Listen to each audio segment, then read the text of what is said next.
Selamat Tahun Baru Gerejawi bagi kita sekalian. Kenapa enggak bersemangat mengucapkan selamat tahun baru? Apakah belum sarapan Bapak Ibu? Kalau mengucapkan selamat tahun baru, meskipun tadi Amang Penatua kita bilang tidak mesti baju baru, tapi itu menjadi sebuah semangat sukacita. Selamat tahun baru gerejawi bagi kita sekalian. Dong, horas.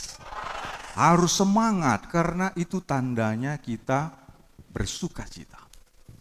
Bapak Ibu jemaat Tuhan yang terkasih, supaya tidak hanya pohon Natal ini namar hilong, maka hati kita harus juga diterangi oleh firman Tuhan di minggu Advent yang kedua. Minggu ini, minggu yang menuntun kita untuk menantikan. Kita sudah merayakan tahun baru gerejawi di minggu Advent yang pertama. Kita masuk di minggu Advent yang kedua. Dengan tema, memilih apa yang baik menjelang, ini dia Advent. Hari kedatangan Tuhan Yesus Kristus atau hari Kristus. Karena itu mari kita baca firman Tuhan ini, kita buka Alkitab kita. Berbahagialah orang yang membawa Alkitab. Amin. Yang tidak bawa Alkitab, diberikan Tuhan hikmat dan pengampunan. Mari kita buka Alkitab kita Bapak Ibu. Surat Filipi ini adalah surat yang sangat istimewa. Karena surat ini dituliskan dengan sukacita. Seperti orang yang jatuh cinta nama labab. Apa artinya? Ada yang mengerti? Bahasa Indonesianya apa? Tolong bantu saya. Amang Penatua Daniel Tobing. Bahasa Indonesianya apa? Bucin. Bahasa kerennya sekarang bucin. Jangankan lihat gang rumahnya, lihat story-nya saja pun, waduh, sudah gregetan. Gitu. Itulah cinta yang malabab. Makanya Paulus menuliskan surat ini bukan di rumah, bukan di kamar dengan perasaan yang bucin, tapi di dalam penjara. Dalam penjara dia bersuka cita mau kirim surat sama orang Filipi. Apa pesannya? Mari kita baca. Kita baca firman Tuhan ini dari pasal yang pertama, dimulai dari ayat yang ketiga hingga ayat yang ke-11. Kami rindu prokantor kita, luar biasa ini. Prokantor sama pemusik kita hari ini. Semangat terus mereka memuji Tuhan. Dan inilah yang membuat kita bersukacita di tahun baru gerejawi dengan puji-pujian dan semua alat musik kita. Adik-adik kami yang menjadi prokantor mewakili jemaat untuk bersama-sama membaca firman ini secara bergantian. Mari kita mulai firman Tuhan ini Bapak Ibu. Lembaga Alkitab Indonesia menetapkan judul pada perikop ini, ucapan syukur dan doa. Kami mulai dari ayat yang ketiga.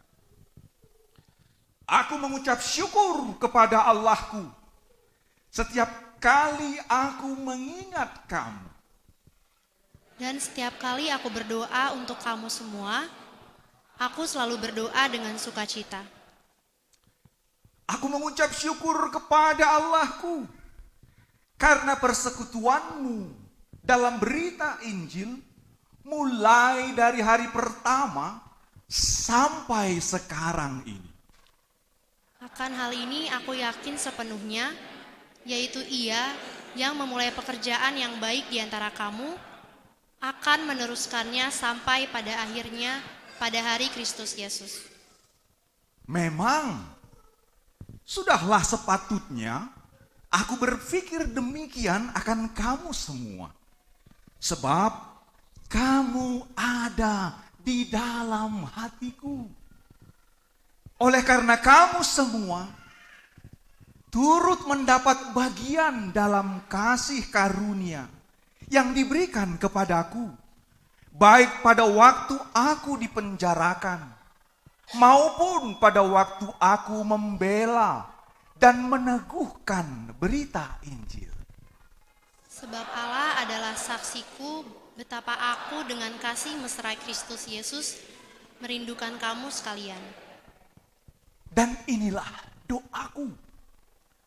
Semoga kasihmu makin melimpah dalam pengetahuan yang benar dan dalam segala macam pengertian, Sehingga kamu dapat memilih apa yang baik, supaya kamu suci dan tak bercacat menjelang hari Kristus.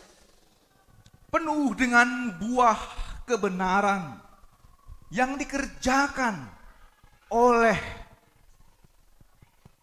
Yesus Kristus untuk memuliakan dan memuji Allah. Amin. Sampai demikian pembacaan firman Tuhan. Bapak Ibu jemaat Tuhan yang terkasih, surat ini surat sukacita. Sekalipun Paulus tubuhnya dipenjara, alai tondina, rohnya bebas, lepas, terbang, melayang seperti menuliskan isi hatinya kepada orang Filipi. Bagaimana kita membayangkan itu? Biasanya orang yang dipenjara, pikirannya ikut terpenjara. Orang yang sakit tubuhnya, biasanya pikirannya ikut sakit. Orang yang robek kantongnya, biasanya pikirannya ikut robek. Betul enggak? Berarti yang ketawa-ketawa enggak betul. Biasanya begitu. Karena hati yang gembira itu selalu berkaitan dengan apa yang kita ekspresikan, kita tampilkan.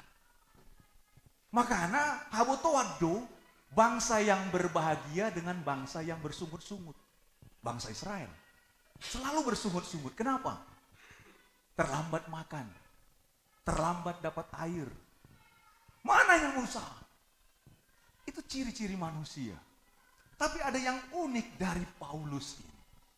Keunikan inilah yang mau kita lihat. Wow, ternyata orang Kristen itu unik. Amin Bapak Ibu. Bukan aneh. Sekali lagi kita katakan sama-sama, orang Kristen itu unik. 2, 3 ya. Orang Kristen itu unik. Karena keunikan itu, dia punya daya tarik. Terang itu menarik. Makanya kunang-kunang itu seperti terang yang menarik perhatian orang. Jadi hidup orang Kristen itu punya daya tarik. Makanya Yesus Kristus membuat banyak orang terkagum-kagum melihat apa yang dilakukan. Bapak Ibu, kita mau memulai firman Tuhan ini dalam sebuah gambaran. Jadi ternyata Paulus tetap berdoa kepada orang-orang jemaat yang ada di Filipi. Saya mau tanya sama kita, siapa di sini yang suka berdoa?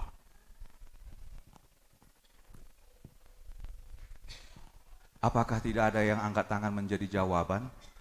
Tidak ada di sini yang suka berdoa.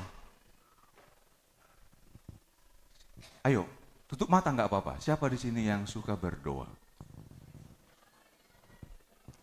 Atau yang lainnya mau didoakan kah? Cuman 2 orang Kristen itu selama hidup. Berdoa atau didoakan. Tinggal tutup peti nanti. Bapak Ibu, berdoa itu bukan hal yang sepele seperti yang tadi kita dengarkan dalam doa syafaat. Tadi waktu saya berdoa syafaat, saya mendengar doa, Tuhan, berbeda doa Inang Lady ini. Ada banyak doa yang sudah saya dengar sebelum khotbah, selalu pendoa syafaat mendoakan, saya bersyukur. Karena disitulah variasinya. Tapi Inang ini tadi berdoa buat Amang Pendeta supaya dipenuhi hikmat. Kelihatanlah doanya. Doa anak seorang pendeta. Ibu ini anak seorang pendeta. Makanya doanya selalu berikan hikmat. Dan itu yang dilakukan Paulus. Dia berdoa kepada orang-orang Filipi. Terus siapa di sini yang kalau berdoa suka berdoa untuk orang lain? Ada. Yang mengangguk pasti suka berdoa. Bapak Ibu, banyak orang sering sekali berdoa hanya mendoakan dirinya sendiri. Tuhan berkati suamiku yang bekerja, berkati istriku yang di rumah, berkati anak-anakku. Itu top. Itu doa anak SD. Kenapa? Dia hanya melihat dirinya sendiri. Tapi orang yang bertumbuh dalam iman, kita mau lihat iman Paulus. Dia berdoa untuk orang lain. Siapa di sini yang suka mendoakan orang lain? Ya tentu orang yang kita kasihi dong. Saya tahu kita pasti nggak suka mendoakan orang yang kita benci, betul tidak? Melihat wajahnya pun kita nggak suka. Melihat tasnya aja pun nggak suka. Apalagi mendoakan dia, boro-boro Amang Pendeta. Kalau bisa, gak usah deh saya lihat dia. Apalagi mendoakan dia, najis Amang. Bapak Ibu, hati-hati. Ubahlah cara pandang kita. Kalau kita mau berdoa, kita diajarkan oleh Paulus di Minggu Advent yang kedua. Supaya kita tahu bagaimana melakukan apa yang baik menjelang hari kedatangan Tuhan. Kita mau tahu nanti apa kata yang lebih tepat yang sesungguhnya dari tulisan Paulus ini. Meskipun sedikit berbeda diterjemahkan oleh Lembaga Alkitab Indonesia. Rahasianya ada pada doa. Ternyata Rasul Paulus tetap berdoa sekalipun dia di penjara. Berarti pelajaran yang pertama, di dalam segala keberadaan kita, jangan lupa berdoa. Kenapa Paulus berdoa? Karena dia senang. Kenapa dia senang? Karena ternyata orang-orang Filipi, sejak hari pertama dia beritakan Injil sampai dia di penjara, dia dapat kabar. Mereka bertumbuh dalam kasih. Kasihnya melimpah, suka memberi, suka melayani, suka menolong orang lain. Sampai Paulus kaget, di penjara pun dia menerima persembahan dari Epafroditus. Dibawa oleh Epafroditus ke penjara. Ini Rabi, persembahan dari jemaat Filipi. Katanya engkau di penjara, mereka mengirimkan ini supaya engkau hidup terpelihara oleh Tuhan.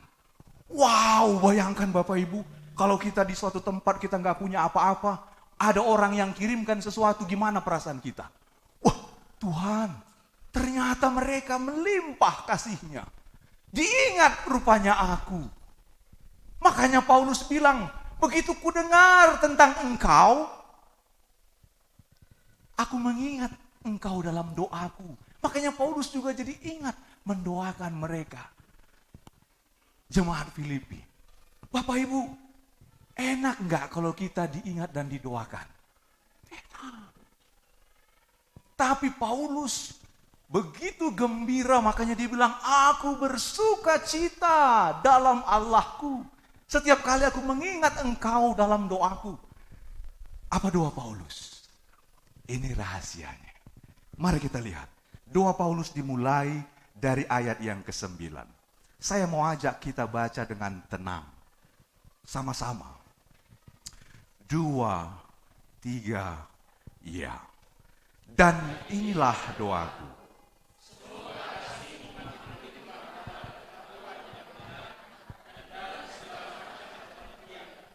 Ayat yang ke-10 sampai 11, 2, 3, ya. Sehingga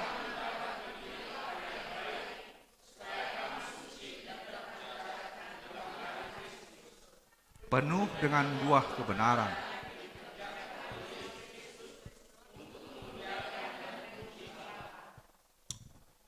Bapak Ibu, itulah doa Paulus dan inilah doaku.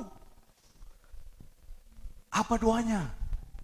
Paulus bilang, semoga kasih-Mu makin melimpah, more and more. Dalam bahasa Batak disebut, marparbue songon damena sumurung. Tidak habis-habisnya, melimpah.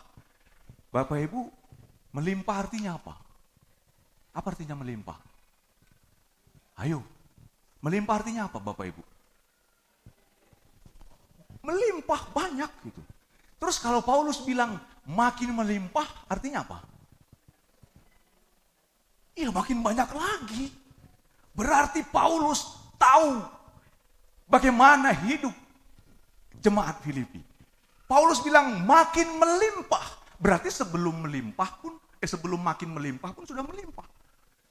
Tapi Paulus bilang, kalau biasanya orang melimpah banyak berkat, biasanya ini bisa disalahgunakan. Biasanya orang yang dapat banyak uang tiba-tiba, kaget enggak? Bapak Ibu, kaget. Orang yang tiba-tiba dapat pembebasan lahan, dia bingung bagaimana menggunakan uangnya. Dia bingung menggunakan berkat yang melimpah itu. Dari mana kami bisa tahu? Kami ambil satu contoh. Sewaktu kami melayani di Kalimantan, di sana itu daerah tambang. Setiap pembebasan di akhir tahun, biasanya itu banyak penduduk asli berubah hidupnya. Dari enggak pakai sandal, jadi pakai sepatu. Dari enggak punya rumah permanen, bangun rumah batu. Dari enggak punya mobil, menjadi punya mobil. Itu hanya bertahan 3 bulan. Kenapa? Karena akhirnya nanti sepatunya dikasih sama orang lain, kembali pakai kaki ayam. Tadinya mereka punya rumah, dijual. Kenapa? Uangnya udah habis. Tadinya mereka punya mobil, akhirnya tidak diurus, dijual lagi. Kembali hidupnya menjadi seperti semula. Makanya kadang-kadang kita kasihan ketika ada orang-orang tertentu yang menawarkan mereka. Contohnya, saya harus sampaikan ini. Ada banyak orang di Kalimantan sana yang suka mangotai. Apa mangotai Bapak Ibu? Suka menipu. Jadi karena mereka penduduk asli di sana itu kurang pengetahuan, mereka itu diiming-imingi. Gimana? Kalau nanti pembebasan, udah saya kasih mobil. Siapa yang tidak tertarik dengan mobil? Estrada. Yang di belakangnya ada kap, 2 gardang. Bayangkan Bapak Ibu. Senang dong, akhirnya dikasih lahan. Dan inilah bentuk-bentuk penipuan yang terjadi. Saya kira sampai sekarang masih terjadi. Banyak orang yang ditipu.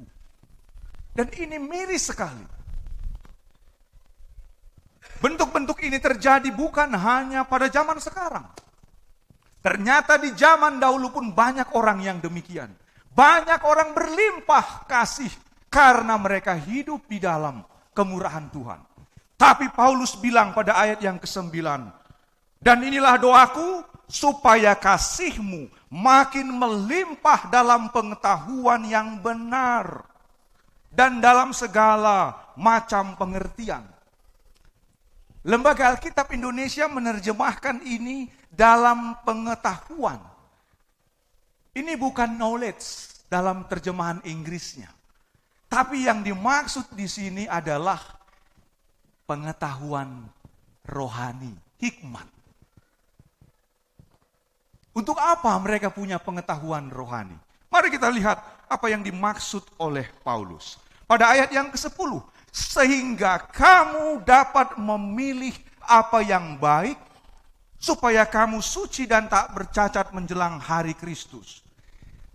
Di dalam bahasa aslinya, lebih dekat pengertiannya adalah supaya kamu dapat menguji. Beda nggak memilih dengan menguji? Bapak Ibu kalau memilih, yang mana dari antara lilin ini yang pertama akan cepat habis? Kalau enggak yang di kanan, di kiri emang pendeta. Itu namanya memilih. Kalau menguji, kita buktikan sampai habis. Itulah menguji. Makanya kata yang dimaksud oleh Paulus bukan memilih, tapi menguji. Mana yang baik menurut LAI. Tapi dalam terjemahannya bukan yang baik. Coba kita perhatikan. Pada ayat yang ke-10. Supaya kamu dapat memilih apa yang baik. Dalam terjemahannya itu bukan apa yang baik, tapi menguji apa yang penting dan bermanfaat dalam hidupmu. Yang baik sudah tentu bermanfaatkah Bapak Ibu? Yang baik sudah tentu pentingkah Bapak Ibu? Karena itulah, mereka yang hidupnya melimpah, kalau tidak dibarengi dengan pengetahuan, takut Tuhan, mereka nggak bisa mengelola apa yang akan diberikan Tuhan. Jadi kenapa kadang ada orang bertanya, Abang kenapa saya begini-begini terus keadaan kami? Bukan Tuhan nggak mau kasih. Nanti kalau Tuhan kasih, Tuhan jawab doamu, bisa nggak kau kelola, kau pergunakan itu dengan hikmat? Bapak Ibu, Tuhan itu tidak mungkin tidak menjawab doa. Karena itu Paulus berdoa. Inilah doaku, supaya kamu yang sudah melimpah itu makin melimpah dalam berkat Tuhan, dalam pengetahuan, hikmat Tuhan. Supaya bisa menguji mana yang penting dan bermanfaat, berguna. Supaya jangan marisuang, jangan sia-sia berkat Tuhan. Makanya ada lagu, berkat Tuhan mari hitunglah. Itu harus dipergunakan. Jangan sampai disalahgunakan. Dan Paulus mengajarkan ini supaya orang-orang Filipi tidak hanya melimpah, tidak hanya bisa punya pengetahuan surgawi atau hikmat untuk menguji mana yang penting dan bermanfaat, tapi juga kita perhatikan pada ayat yang ke-10. Supaya kamu suci dan tak bercacat. Apa artinya suci? Bukan suci dalam kata holy. Kalau dalam holy bahasa Inggris diterjemahkan suci. Tapi dalam bahasa aslinya bukan suci. Tapi supaya kamu menjadi tulus, murni, pure. Bahasa yang dipakai. Sehingga berkat yang kau punya itu, kau gunakan dengan tulus, murni. Sehingga hidupmu tidak bercacat, artinya nggak jadi batu sandungan. Itu yang lebih tepat. Tapi dalam terjemahan ini dipakai, ini terjemahan pada sekitar 30 tahun yang lalu. Makanya Alkitab Indonesia nanti akan menerjemahkan terjemahan yang baru yang akan dikeluarkan Januari 2023 oleh LAI. Supaya apa? Kata itu lebih relevan, mengena di dalam konteks kehidupan orang Kristen.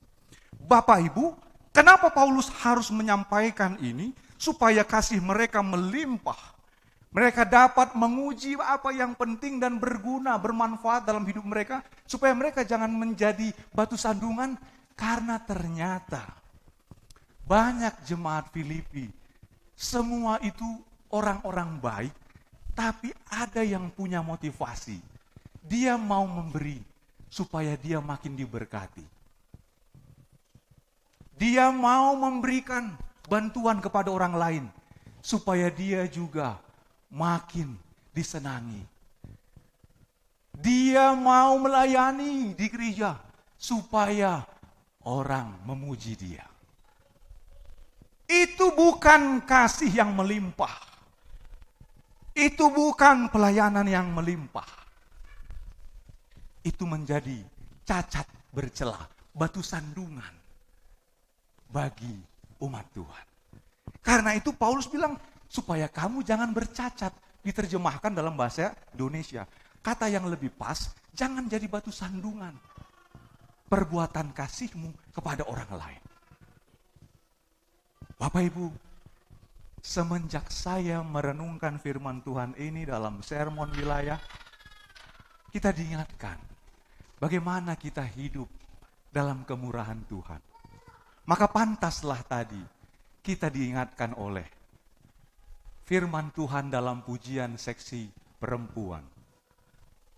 Kurtangting, kurtangting, kurtangting. Itu bukan botol yang sembarangan yang dipakai oleh inang penatua kita. Karena botol putih itu suaranya nyaring dibanding dengan botol hitam. Iya. Saya nggak tahu kenapa tadi inang itu memilih botol itu. Apakah karena kebetulan atau inang ini sudah biasa begitu bernyanyi pakai botol. Tapi lagu itu yang mengingatkan kita, songon sorhani pada tido. Tadi saya di situ bergumul, ini kan nggak ada terjemahannya. Siapa nanti yang menerjemahkan ini kepada Om Erik ya gitu. Itu bahasa Batak. Tapi jangan khawatir Om, nanti tante yang terjemahkan di rumah. Songon sorhani padati, sorha itu tahu nggak Bapak Ibu? Apa artinya? Roda. Padati, pedati. Atau sado, dokar, delman, bendi kalau orang Padang bilang. Hidup ini seperti roda. Kadang di atas, kadang di bawah. Ini adalah sebuah falsafah zaman dulu. Zaman sekarang masih relevan gak? Kadang-kadang hidup ini bukan seperti roda pedati, tapi seperti baling-baling pesawat. Iya gak? Cepat untungnya, cepat ruginya. Kalau dulu hidup ini pelan. Naiknya pelan, sampai tua dia bahagia. Sekarang, masih muda aja pun udah sengsara. Karena orang biasanya kan mengawali hidup itu kan sengsara membawa nikmat. Ini enggak, sengsara membawa kiamat. Masih muda pun dia sudah gak bisa menikmati berkat. Tapi pesan lagu tadi itu sangat kuat. Artinya apa? Mau seperti roda pedati kayak hidup, mau seperti baling-baling pesawat kayak hidup. Artinya gak ada yang kekal. Salpudo sude. Seperti bunga yang mekar, layu. Tapi firman Tuhan, itulah yang kekal. Itulah kira-kira terjemahan bebasnya dari lagu tadi. Sehingga, supaya jangan menyesal, pilihlah apa yang penting. Ujilah apa yang penting, yang bermanfaat. Jangan memilih yang sia-sia di dalam hidup. Karena kasihmu itu sekalipun terus berlimpah akan habis. Sia-sia itu, nggak jadi berkat. Apalagi sambil menantikan hari Tuhan, kita membuat hidup kita makin sia-sia. Paulus bilang, jangan sampai menjelang hari Tuhan, hidupmu bercacat. Jangan jadi batu sandungan. Apa itu batu sandungan? Hukum Tuhan yang kelima sampai ke-10 tadi membuat saya tertunduk, Tuhan ampuni kami. kami sering sekali melakukan apa yang Tuhan sampaikan itu yang dibacakan oleh Amang Penatua Normal yang menjadi liturgis tadi. Berapa banyak kita pernah menyakiti orang tua. Berapa banyak kita sering membunuh orang lain dengan perkataan kita. Berapa banyak kita sering mengkhianati orang-orang yang mengasihi kita. Berapa sering kita mencuri yang bukan hak kita. Sering sekali kita berdusta. Bahkan mengambil hak orang lain, mengingini apa yang dimiliki orang lain. Jangan mengingini. Tapi sering sekali kita mengingini apa yang orang lain punya. Akibatnya apa?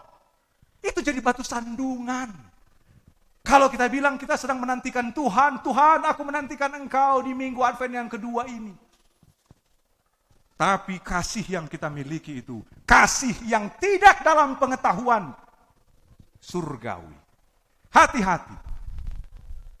Paulus ingatkan, inilah doaku.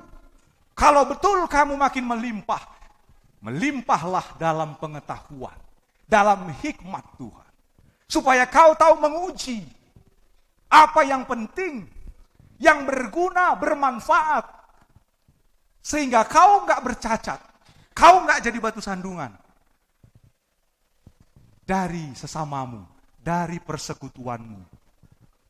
Bapak Ibu, kenapa Paulus harus mengingatkan ini? Karena biasanya manusia sering jatuh ketika tawaran-tawaran dunia, harta dunia, ini membuat kita enggak lagi bisa menggunakan kasih. Betul enggak? Ada orang mau melayani hanya supaya dapat apa? Kok tahu saya bilang begini langsung jawabannya uang? Orang Batak langsung uang. Duit. Apa artinya duit? Dalam kamus plesetan, katanya orang Indonesia itu selalu kalau kerja harus dahulu ada. Kalau nggak ada duit nggak mau. Makanya dulu orang Barat bilang duit, nggak mau dia. Duit, maksudnya lakukan, nggak mau dia. Dikeluarkanlah uang yang merah. Oke, dia mau. Dan ini terbukti. Opung saya pernah sakit, dikasih makan, gak mau makan. Makan Pung, enggak. Wah, panggil anaknya laki-laki yang paling besar. Mungkin ini yang paling dia sayangi. Panggil tulang, dikasih makan, gak mau. Panggil cucunya, kumpul semua, dikasih semakan. Pung, makan Pung, gak mau. Padahal udah enak makanan kesukaannya. Tiba-tiba borunya, mama kami, tante kami, keluarkan uang merah. Inang. Sombu mahwate. Langsung semangat mukanya. Udah sahituina. Bapak Ibu, sering sekali manusia sakit gara-gara apa? Gak saya yang jawab. Sakit gara-gara itu. Naik tensi gara-gara apa? Betul? Gak jadi marpesta, gagal martupol, gara-gara apa? Sinaput. Akhirnya apa? Semua yang kita doakan, semua yang kita bilang, wah burukui naburju, anakui naburju dui, ganteng dui. Manusia diukur oleh materi. Jangan. Kasih itu jangan diukur dari nilai seperti yang dimaksud Paulus. Kalau kasihmu melimpah, jangan membuatmu makin jadi batu sandungan. Tapi harus dibarengi dengan pengetahuan, takut akan Tuhan. Supaya tahu mengelola berkat itu. Sehingga hidupmu enggak bercacat, artinya enggak jadi batu sandungan. Bapak Ibu, inilah firman Tuhan yang mau mengingatkan jemaat Filipi supaya mereka bertumbuh dalam berkat tapi dalam iman. Sehingga iman dan berkat itu sama-sama berjalan. Jangan hanya bertumbuh berkat, iman lemah, ini bisa habis berkat. Atau jangan hanya punya iman, tapi tidak bertanggung jawab dengan berkat. Hati-hati. Bukan orang lain yang membuat manusia jatuh. Tapi apa? Akar dari segala kejahatan adalah cinta akan uang. Jangan sampai hati ini dipenuhi dengan uang. Tapi hikmat, pengetahuan yang benar. Sehingga apapun yang Tuhan berikan, yang Tuhan kasih sama kita, dapat kita pakai. Karena kita sudah menguji, ini gak terlalu penting ini. Ini yang paling penting. Jadi berkat. Bagi keluarga, bagi gereja, bagi sesama. Karena sambil menantikan Tuhan, semua orang percaya menantikan Tuhan. Tapi ketika aku menantikan Tuhan, jangan dong aku jadi batu sandungan sama orang lain. Ketika aku merayakan kedatangan Tuhan yang kedua kalinya, tapi aku masih menjadi celah bagi orang lain. Jangan. Paulus ingatkan kita, pilih yang baik menjelang kedatangan Tuhan. Supaya hidup kita menjadi terang. Yang dirasakan, yang dirindukan oleh sesama kita. Amin, kita berdoa. Tuhan, kami bersyukur kalau firman-Mu menyapa kami lewat Rasul Paulus yang dengan hikmat Tuhan, sekalipun di penjara, dia bersukacita mendoakan jemaat Filipi. Supaya mereka semakin berlimpah dalam kasih, dalam berkat, dalam karunia, tapi juga harus dalam pengetahuan, dalam hikmat Tuhan. Sebab sering sekali Tuhan kami sadar, kalau Tuhan memberikan kami berkat yang bertambah, semakin bertambah, kami lupa bagaimana kami mempergunakan berkat Tuhan. Bahkan kami sering juga ditipu dan dikelabui oleh berkat dunia ini. Sehingga kami terus mengejar-ngejar kenikmatan materi dunia. Tanpa sadar, kami sering sekali menjadi batu sandungan. Hidup kami bercacat, menjadi celah bagi sesama kami. Ampuni kami Tuhan. Karena di minggu Advent yang kedua ini, sebelum kami merayakan Natal, hati kami harus kami terangi dengan firman, supaya hati kami diisi dengan terang firman, bukan dengan kenikmatan dunia.